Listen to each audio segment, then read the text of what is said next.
Kita tidak akan pernah menemukan waktu untuk apapun jika kita tidak menginginkan waktu dan kita harus membuatnya. Betul? Ulangi ya. Kita tidak akan pernah menemukan waktu untuk apapun jika kita menginginkan waktu, kita harus membuatnya. Yuk. Minggu yang akan datang saya akan berangkat rekreasi sama keluarga ke Bali. Kalau saya tidak membuatnya, kalau saya tidak merencanakannya, kalau saya tidak menginginkan itu, saya tidak akan pergi ke sana. Betul nggak? Jadi tidak ada waktu untuk apapun jika kita tidak menginginkan waktu itu dan kita harus membuatnya. Mau nggak menyisihkan waktu? Saya ingin belajar untuk meningkatkan kesadaran. Mau? Buat waktunya. Saya ingin latihan olah nafas supaya saya mendapatkan ketenangan. Buat waktunya. Saya ingin bisa ingat Allah, berdiri, duduk dan berbaring. Saya ingin mengenal Dia. Buat waktunya. Karena kata Allah, siapa yang berharap pasti waktu yang dijanjikan akan datang. Ya, kita bagaimana waktunya akan datang, kita tidak membuatnya.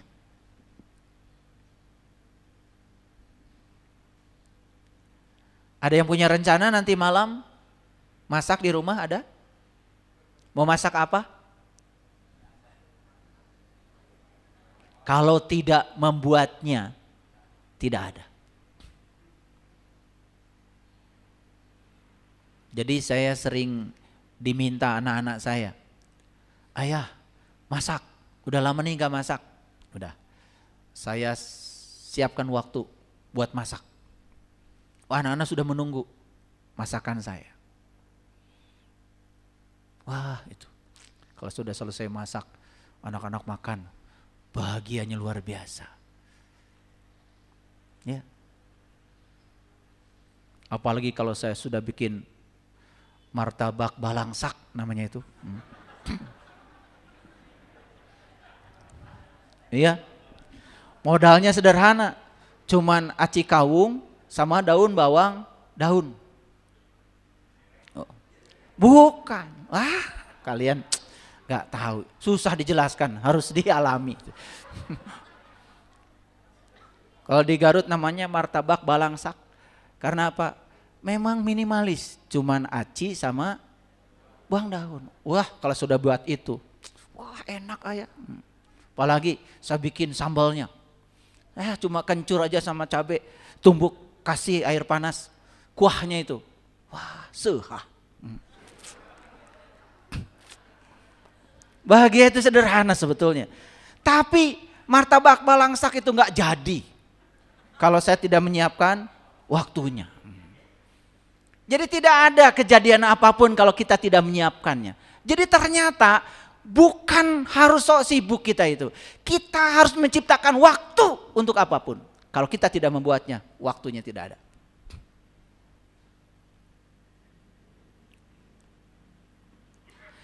Ternyata waktu itu adalah guru yang hebat. Namun sayang, guru kita itu membunuh semua muridnya. Mengerti? Waktu itu guru yang paling hebat. Namun waktu sendiri bisa membunuh muridnya. Kalau muridnya tidak mau berguru pada waktu. Ayo, banyak gak Bapak Ibu diajarkan oleh waktu? Banyak gak waktu mengajarkan sesuatu kepada kita? Coba, masih ingat gak? Kalian waktu usia 15 seperti apa?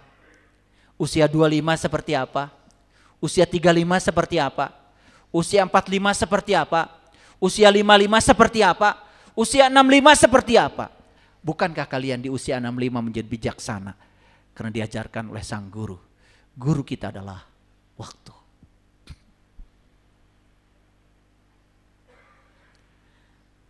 Hebat gak waktu itu?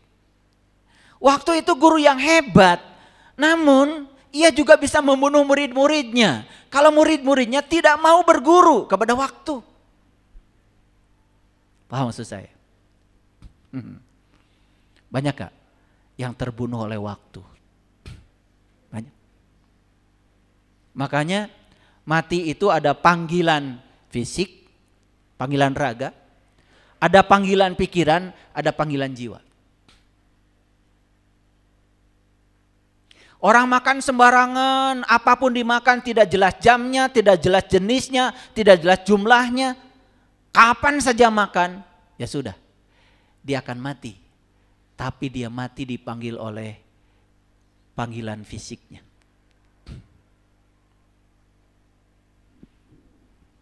Mau mati kayak gitu? Ada yang kedua, mati karena panggilan pikiran. Apa saja dipikirkan. Masalah kecil menjadi sangat besar.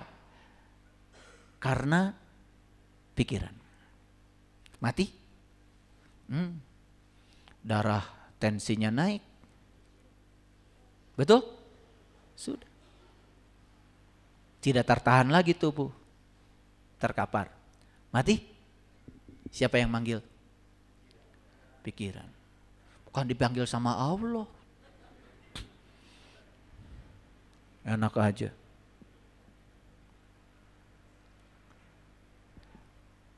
Kira-kira dua kematian ini banyak gak dialami manusia? Satu dipanggil oleh tubuhnya, dua dipanggil oleh pikirannya. Nah, yang ketiga yang terhormat adalah mati karena panggilan jiwa. Kalau mati karena panggilan jiwa, itulah innalillahi wa inna ilaihi rajiun. Allahnya rindu. Kamu pulang, udah selesai tugasmu. Nah, yang mati karena panggilan jiwa ini memang langka.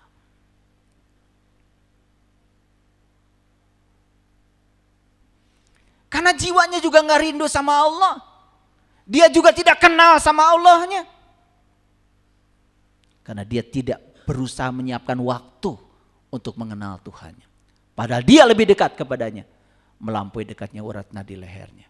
Bahkan dia selalu bersama kita dimanapun kita berada. Sedekat itu tapi tidak mau mengenalnya. Kalau mati, kalau enggak panggilan fisik, pasti panggilan pikiran. Yang panggilan jiwa itu jarang, Bu.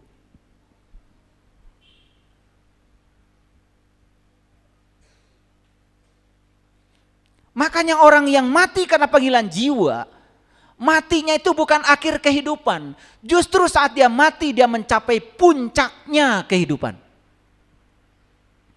Justru saat dia mencapai sakaratul maut, dia mencapai sidrah al-muntaha, mencapai puncaknya kesadaran. Dan saat dia mati pun, dia masih tersenyum. Kenapa? Tahu siapa yang menjemputnya, tahu siapa yang memanggilnya. Falaula idza balagatil hulkum wa antum hina idin tangdurun wa nahnu aqrabu ilaihi minkum walakin la tubsirun. Ketika nyawamu sampai di kerongkongan, seharusnya saat itu kamu melihat aku lebih dekat kepada kamu. Tapi kebanyakan manusia mati dalam keadaan tidak melihat. Surat Al-Waqiah 83, 84, 85, 86.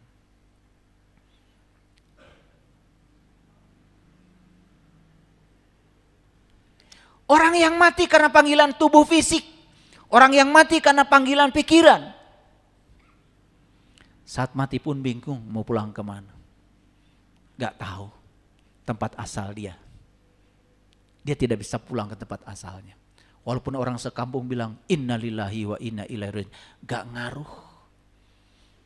Karena yang berpengaruh adalah upaya kita menggunakan waktu dalam kehidupan ini.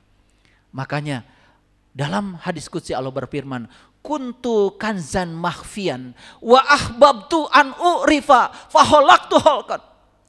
Aku adalah suatu perbenaran yang tersembunyi. Aku ingin agar aku ini dikenali. Maka aku ciptakan kalian agar kalian bisa mengenali aku dengan ciptaanku. Semua tanda-tanda yang begitu banyak di semesta ini tidak bisa mengantarkan dia untuk mengenali dia. Buta mata kalbunya. Baru dia berteriak nanti, ya Allah Tuhanku, kenapa kau himpunkan aku dalam keadaan buta? Padahal dulu aku adalah orang-orang yang melihat. Digambarkan dalam Quran surat Al-Hajj seperti itu. Apa jawaban Allah? Fa innaha la ta'mal absyar walakin ta'mal qulubul lati fis syudur.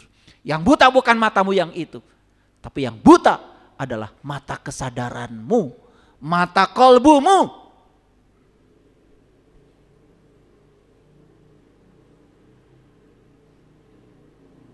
Hadirin, kita mungkin bisa menunda, namun waktu tidak akan menunda. Jangan dikira loh, kalau kita menunda pekerjaan, memang waktu bisa stop? Anda yang menunda, tapi kata waktu, aku terus berjalan. Dan kita selama ini berpikir, saat kita menunda, melakukan sesuatu, kita pikir waktu menunggu kita? No. Kita mungkin bisa menunda, namun waktu tidak akan menundanya. Masih ingat dulu mungkin ada rencana di usia sekian dan ditunda? Kan kita suka sombong ya, mencari waktu yang tepat. Saya nggak ngerti waktu yang tepat itu kapan? Karena setiap waktu itu tepat sebetulnya. Dan kita ini kadang-kadang gak sadar. Waktu itu dulu gak ada namanya. Hanya ruang yang bergerak. Namanya aja gak ada. Namanya aja gak ada. Itu yang namanya Senin, Selasa, Rabu, Kamis, Jumat, Sabtu. Dulunya gak ada. Yang namanya nama-nama bulan, Muharram, Sapar, Rayagung, baheulana oge. Kan kita mengarang, ada tahun baru. Cek saha. Yang ngasih nama kan kita-kita juga. Ini Januari, ini Februari, ini Maret, ini April. Yang ngasih nama kita. Dulu gak ada namanya kok. Lah yang bilang itu tahun baru siapa? Kan kamu. Yang jelas di semesta ini cuma ada ruang yang bergerak. Namanya waktu. Sebetulnya nama waktu pun dulu gak ada. Lalu kita ngarang-ngarang. Ada rajanya hari, ada rajanya bulan. Kalau mau berdoa, waktu yang tepatnya kapan? Tempat yang tepatnya di mana? Ya Allah. Memang ada di semesta ini tempat yang tidak ada Allah? Bukannya Allah yang mengatakan aku meliputi semesta raya tanpa batas. Aku meliputi semua makhlukku. Bahkan dimanapun kamu berada, aku bersamamu. Kenapa kita tergoda? Ada orang mengatakan, wah doa yang mustajab di sini tempatnya. Waktu yang mustajab sekian, kapan waktunya? Dari mana itu? Bukankah semua waktu itu baik?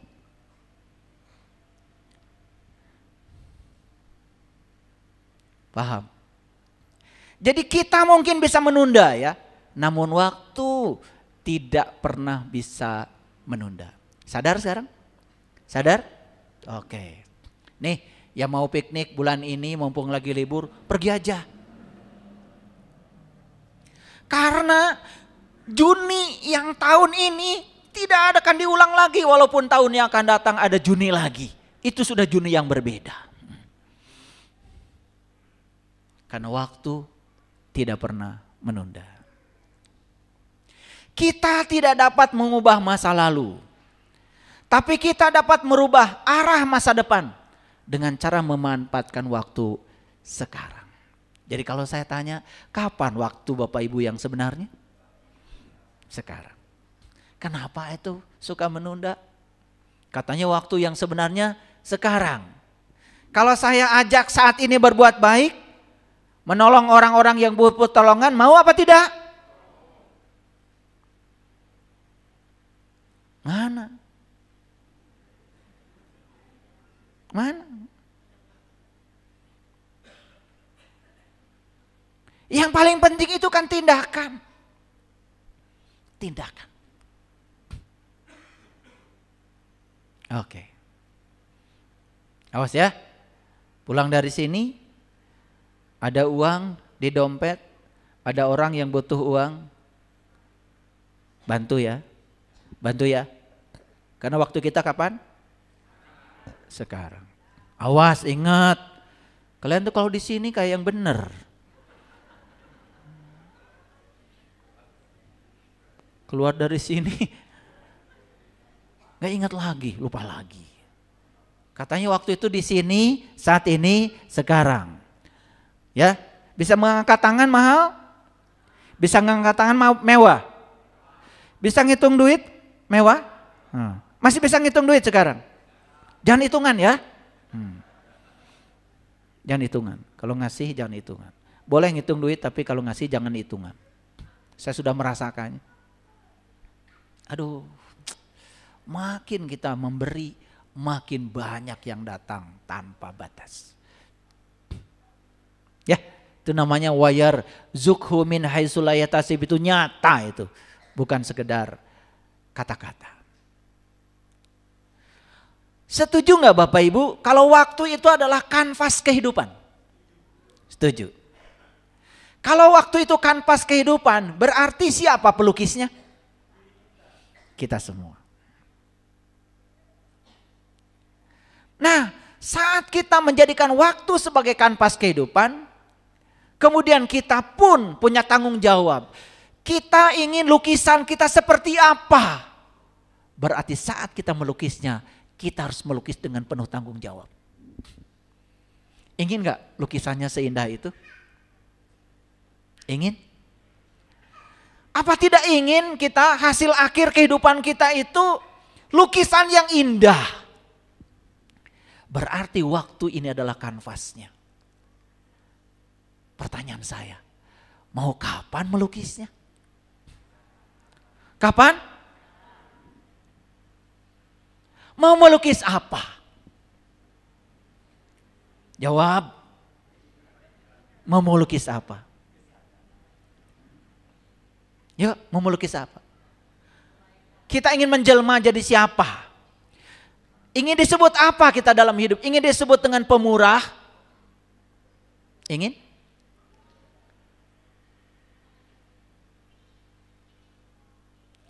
Sampai anak-anak kita aja mencap kita ini, wah, kalau ibu saya pelit. Itu anaknya lu yang bilang ibunya pelit. Karena kalau mau jajan aja, ya Allah, saya itu di kampung saya. Kalau ada tamu yang menghendaki ikan segede apapun, silakan ambil. Ya mumpung ada ikannya, mau dibakar, mau digoreng, silakan. Gak pusing saya. Saya pernah itu diajak teman saya. Dulu masih kuliah dulu ya. Saya gak sebut daerahnya ya. Pokoknya ke satu tempat. Saya ngerasa di kampung saya. Turunlah saya ke kolam. Itu. Gitu. Ya saya cari ikan yang gede. Begitu saya dapat yang gede, saya angkat. Kemudian yang punyanya datang, bapaknya. Ageng-ageng teuing. Aduh. Kencarkeun saya teh. Sugan rada adiknya rada leutik.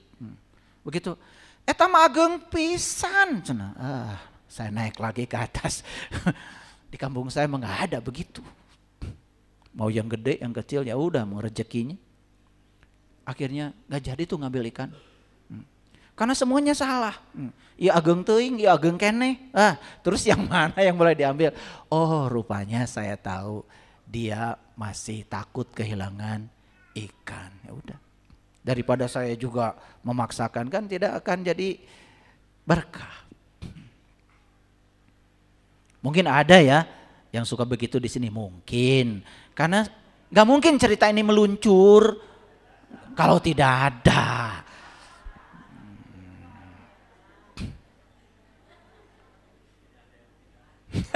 Jadi ternyata waktu ini kanvas, setuju ya? Nah pertanyaannya, yuk mumpung masih ada kanvasnya, karena kanvas ini tidak ada lagi suatu saat. Mau gak kita melukis yang indah? Sehingga hasil akhirnya kita punya hasil lukis yang indah. Mau semuanya? Mau ya, nih, ayo, mulai sekarang ya. Jangan marah-marah lagi, jangan kesel lagi, jangan pelit lagi. Yuk kita melukis, mau? Ternyata untuk menciptakan lukisan yang indah, ternyata melukisnya harus dengan kesadaran. Nih kalau pulang dari sini masih ada coretan-coretan, lukisan-lukisan yang tidak bagus, saya nggak tahu lagi kapan saya bisa ngasih tahu lagi. Ya, oke. Semakin banyak waktu yang terbuang, semakin sedikit bukan kesempatan yang tersisa.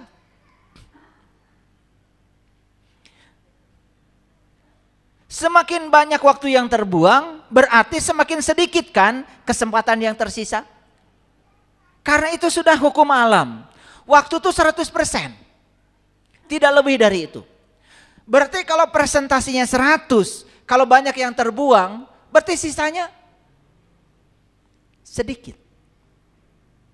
Jadi Bapak Ibu, kesempatan kita ini makin banyak atau makin sedikit?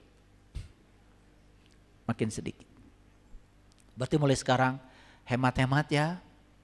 Nah mulai sekarang mau bicarakan orang aja langsung buang-buang waktu. Ya, lebih bagus bicarakan aja dirimu. Ya, setuju? Oke, kan mau bikin kanvas mau bikin lukisan yang indah. Ya. Waktu adalah ilusi, menurut Einstein. Waktu adalah ilusi. Terus yang nyata apa? Yang nyata adalah bagaimana kita memanfaatkannya. Ternyata walaupun waktu kata Einstein ilusi, kalau dimanfaatkan ini waktu, ternyata jadi nyata. Jadi walaupun waktunya ilusi, tetapi kalau dimanfaatkan nyata. Waktu itu seperti es batu Bapak Ibu. Dipakai, tidak dipakai, tetap saja mencair. Makanya saya carikan gambar es batu. Ini tuh es batu sebetulnya maksud saya. Mencair. Gak begitu jelas ya. Ini karena es batunya mencair, makanya gak jelas. Nah waktu itu kayak es batu. Mau digunakan gak digunakan tetap saja mencair. Waktu digunakan tidak digunakan tetap habis dan lewat.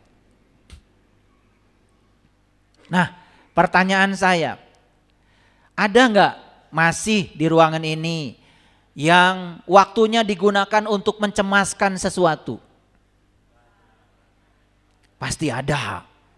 Malah sebenarnya saya juga nanya, masih ada nggak yang waktunya digunakan untuk mengkhawatirkan sesuatu yang belum tentu terjadi? Ada. Masih ada nggak yang mau menginvestasikan waktu untuk jengkel-jengkelan? Ya, yang suka jengkel-jengkelan, kalau perempuan namanya jengkelin. Masih ada nggak yang mau menginvestasikan waktunya untuk sakit hati?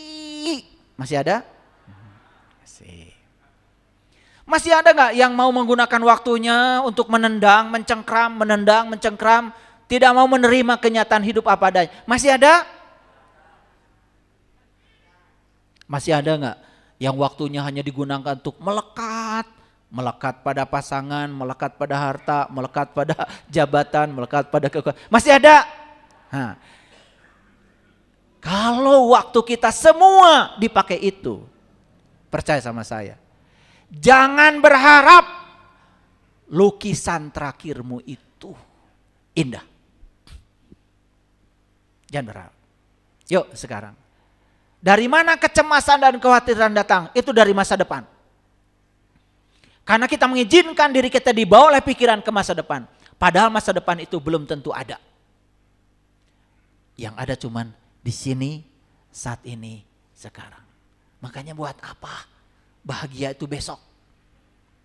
Bahagia sama sekarang aja. Makanya kata Quran tadi, janganlah kau mengatakan, aku akan mengerjakannya besok pagi. Udah, gak usah. Besok pagi aja gak boleh. Apalagi minggu depan. Apalagi bulan depan. Apalagi tahun depan. Lakukan sekarang. Mau jadi orang yang bisa menerima pasangan apa adanya? Kapan? Nah, gitu. Pulang ke rumah. Nanti bilang, sekarang saya sudah belajar tentang berharganya waktu. Ternyata papa, bebeb, sayangku adalah utusan Tuhan untuk menjadi guru kebijaksanaan bagiku. Saya tidak akan menolak lagi. Saya menerima kamu apa adanya. Saya tidak mau buang-buang waktu lagi. Saya ingin lukisan akhir kehidupan saya indah. Baru top. Tepuk tangan dong. Mau begitu? Sudah dapat kuliah kesadaran seperti ini. Ini fokus hari ini kuliah kesadarannya spesial tentang waktu. Jika hari ini adalah hari terakhir kita.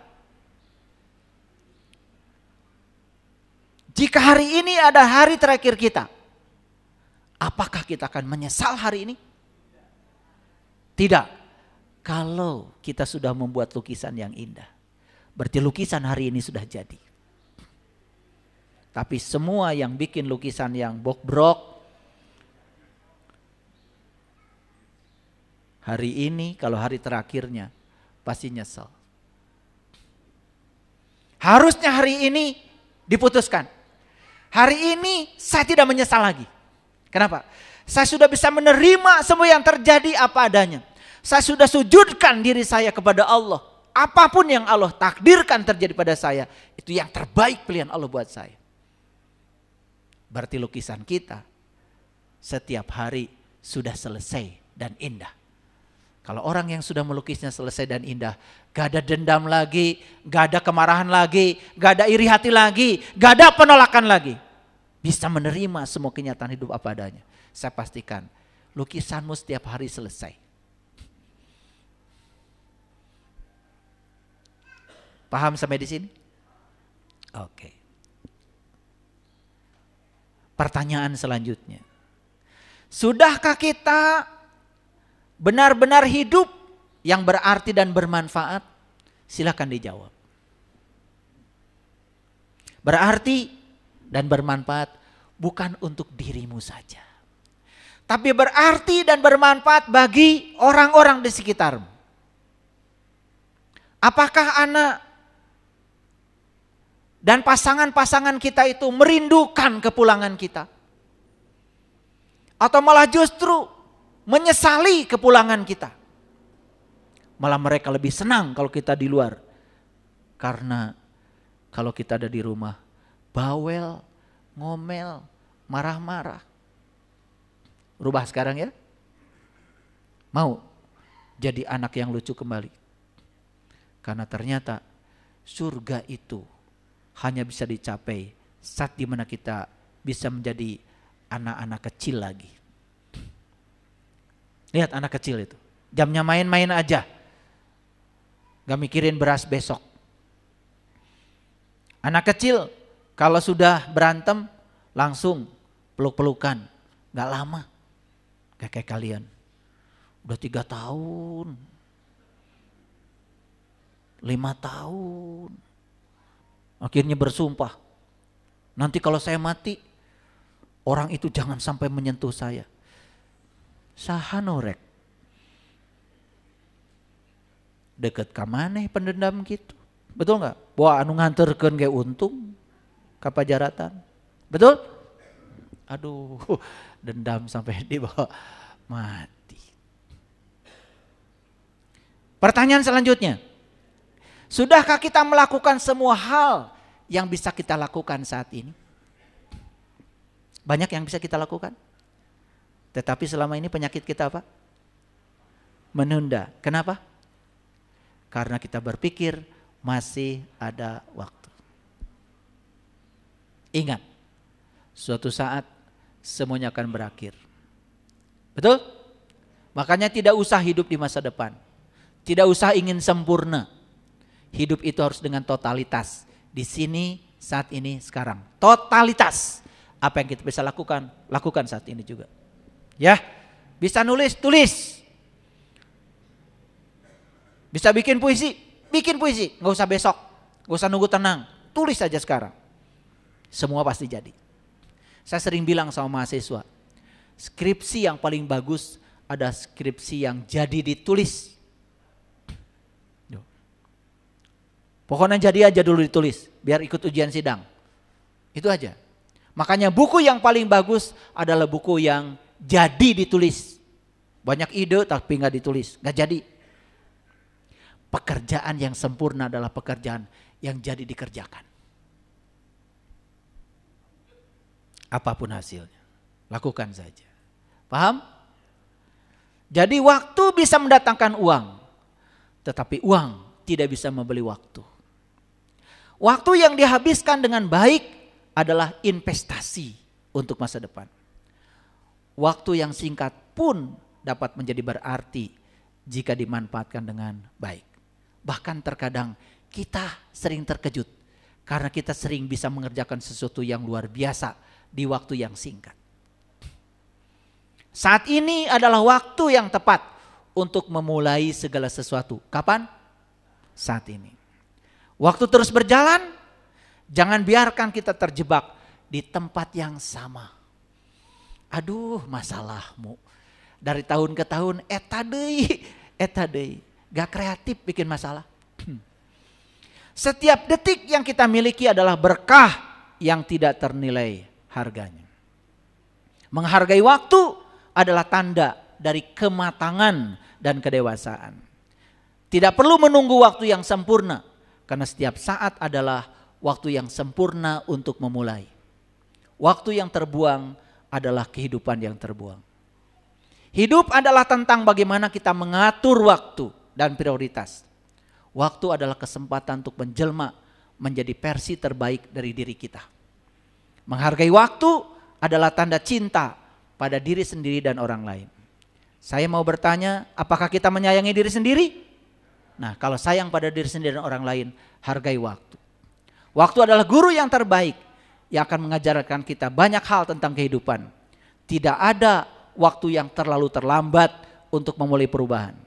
Waktu yang dihabiskan dengan orang-orang yang kita cintai adalah waktu yang tidak pernah tersia-siakan. Pulanglah ke rumah, sayangi keluarga, beri perhatian mereka. Baru keren hidup. Itulah tugas kita dalam kehidupan. Terima kasih. Assalamualaikum warahmatullahi wabarakatuh.